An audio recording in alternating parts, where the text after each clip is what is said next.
ನಿವೃತ್ತಿ ಸರ್ಕಾರಿ ನೌಕರರ ಪಿಂಚಣಿಗೆ ಸಂಬಂಧಪಟ್ಟಂತೆ 2025 ಮಾರ್ಚ್ 25ರಂದು ಲೋಕಸಭೆಯಲ್ಲಿ ತೆಗೆದುಕೊಂಡಿರುವ ನಿರ್ಣಯವನ್ನು ಹಿಂಪಡೆಯಬೇಕು, ಇಂದಿನ ಪಿಂಚಣಿ ಯೋಜನೆಯನ್ನು ಮುಂದುವರಿಸಬೇಕು ಅಂತ ಆಗ್ರಹಿಸಿ ಕರ್ನಾಟಕ ರಾಜ್ಯ ಸರ್ಕಾರಿ ನಿವೃತ್ತ ನೌಕರರ ಸಂಘ ಬಂಗಾರಪೇಟೆ ತಾಲೂಕು ಶಾಖೆ ವತಿಯಿಂದ ತಹಶೀಲ್ದಾರ್ ಮೂಲಕ ಪ್ರಧಾನಮಂತ್ರಿ ನರೇಂದ್ರ ಮೋದಿ ಅವರಿಗೆ ಮನವಿ ಪತ್ರ ಸಲ್ಲಿಸಲಾಯಿತು.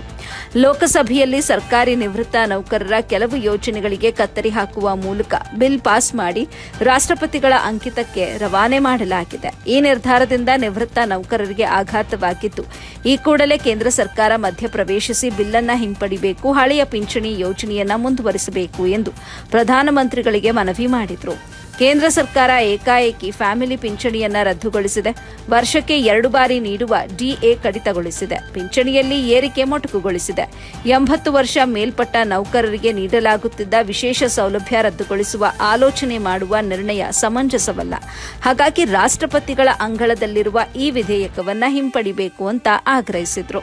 ರಾಜ್ಯದ ಎಲ್ಲಾ ಜಿಲ್ಲಾ ಕೇಂದ್ರಗಳಲ್ಲಿ ಜಿಲ್ಲಾಧಿಕಾರಿಗಳಿಗೆ ಹಾಗೂ ತಾಲೂಕು ಕೇಂದ್ರಗಳಲ್ಲಿ ತಹಶೀಲ್ದಾರ್ ಮೂಲಕ ಪ್ರಧಾನಮಂತ್ರಿಗಳಿಗೆ ಮನವಿ ಸಲ್ಲಿಸಲಾಗುತ್ತಿದ್ದು, ಪ್ರಧಾನಮಂತ್ರಿಗಳು ನಮ್ಮ ಮನವಿಗೆ ಸ್ಪಂದನೆ ನೀಡಬೇಕು ಅಂತ ಮನವಿ ಮಾಡಿದ್ದಾರೆ. ತಹಶೀಲ್ದಾರ್ ಸುಜಾತಾರವರು ಮನವಿ ಸ್ವೀಕರಿಸಿ ಜಿಲ್ಲಾಧಿಕಾರಿಗಳ ಮೂಲಕ ಪ್ರಧಾನಮಂತ್ರಿಗಳಿಗೆ ಪತ್ರ ರವಾನಿಸಲಾಗುವುದು ಎಂದು ಹೇಳಿ ನಿಮಗೆಲ್ಲ ಒಳ್ಳೆಯದಾಗಲಿ ಅಂತ ಶುಭ ಹಾರೈಸಿದರು. ವರದಿ ಇಲಿಯಾಸ್ ಪಾಷಾ, ಎಬಿ ನ್ಯೂಸ್ ಕನ್ನಡ, ಬಂಗಾರಪೇಟೆ.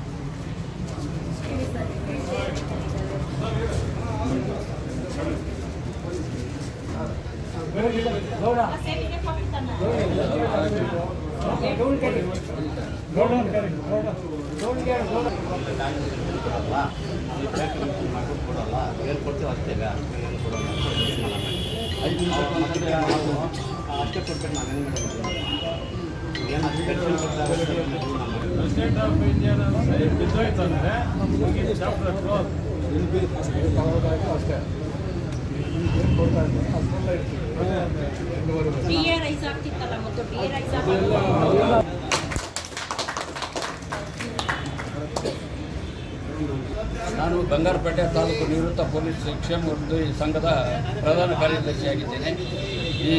ಇದರ ನಿವೃತ್ತ ನೌಕರರಿಗೆ ಮುಂದೆ ಬಂದ್ಬಿಟ್ಟು ಯಾವುದೇ ಒಂದು 6 ತಿಂಗಳಿಗೆ ಒಂದ್ಸತಿ ಕೊಡ್ತಾ ಇರ್ತಕ್ಕಂಥ ಡಿಎ ನಿಲ್ಲಿಸಬೇಕು.